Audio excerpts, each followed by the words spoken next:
This is the Lone Crater YouTube. We hope this video helps. You already have the card and reader, so start by confirming compatibility. Lightning versus USB-C and iOS support for external drives. Once done, insert the micro SD into the reader and make sure the card is formatted as XFAT or FAT32 to avoid mounting issues. Plug the reader firmly into your iPhone's port.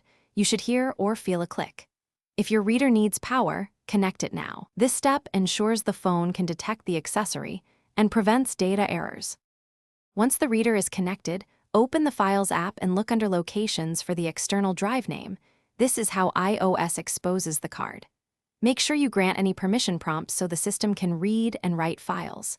To move photos or documents, tap and hold to select items, then choose Move or Copy to transfer into iCloud Drive or on my iPhone. You can preview media directly.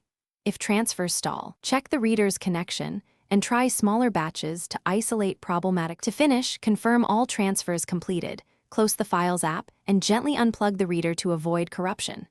If your iPhone fails to recognize the card, make sure the reader is certified, try a different adapter or port, and reboot the phone. These steps often resolve connection faults. For persistent issues, plug the card into a computer to run a file system check and repair or recover data before reformatting.